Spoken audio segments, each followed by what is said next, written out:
اگر پاکستان اور بھارت کا موازنہ کیا جائے تو ایک سوال بار بار سامنے آتا ہے، آخر امریکہ کے لیے زیادہ اہم کون ہے، بھارت یا پاکستان؟ اس سوال کا جواب جاننے کے لیے ہمیں کچھ سال پیچھے جانا پڑے گا۔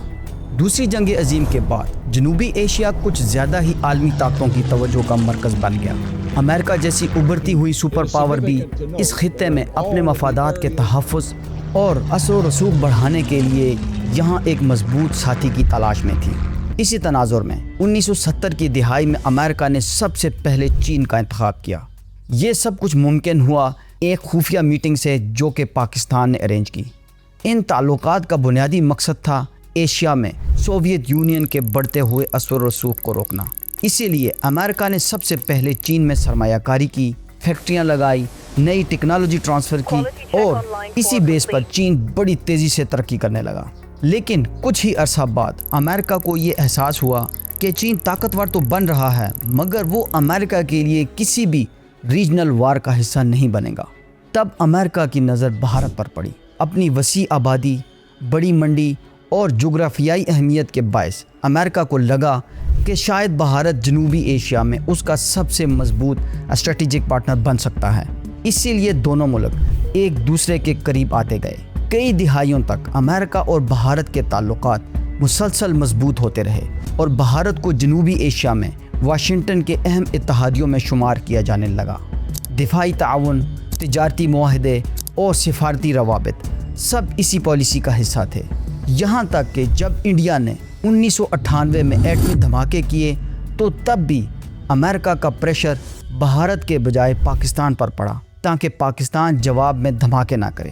اسی سپورٹ کے نشے میں چور بھارت کے لیڈرز نے الیکشن میں پاکستان مخالف چورن بیچنے کے لیے پاکستان پر ہی آپریشن سندور لانچ کر دیا، اسی امید میں کہ ہم پاکستان پر حملہ کریں گے اور یو ایس انڈیا فرینڈ شپ کے چلتے پاکستان جوابی حملہ بھی نہیں کر پائے گا۔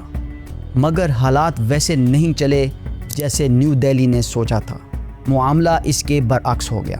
پاکستان ایک فل اسکیل وار میں انٹرسٹڈ تو نہیں تھا مگر رسپانس دیے بغیر رہنا بھی نہیں چاہتا تھا۔ اسی لیے جب پاکستان نے رسپانس دیا تو پھر انڈین سرکار کہنے لگی بھارت کی کارروائی کا ساتھ دینے کے بجائے پاکستان نے بھارت پر ہی حملہ کرنا شروع کر دیا۔ یہی وہ لمحہ تھا جب پوری دنیا کی نظریں جنوبی ایشیا پر جم گئی۔ امریکہ جو کہ شروع میں کہہ رہا تھا کہ اس تنازع سے اس کا کوئی تعلق نہیں، اچانک میدان میں آ گیا اور اس جنگ میں ثالث بن گیا۔ اس نے نہ صرف اس جنگ کو رکوا دیا بلکہ علل اعلان میڈیا پر بھارتی جہازوں کے گرنے کی تصدیق بھی کرنے لگا۔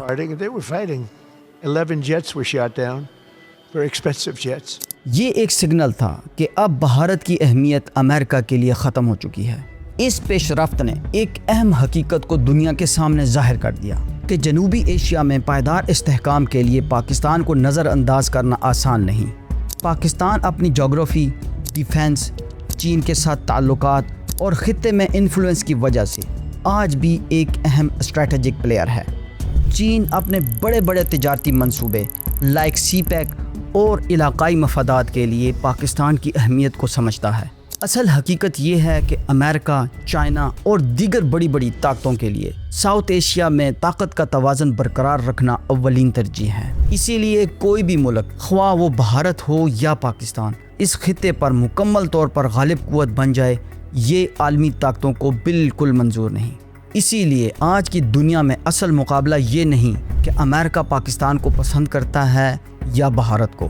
اصل سوال یہ ہے کہ بدلتی ہوئی دنیا میں کون سا ملک اپنی اہمیت کو زیادہ بہتر طریقے سے استعمال کر سکتا ہے، اور اس کا جواب ملے گا آپ کو سپر پاورز کے لیڈرز کے پاس۔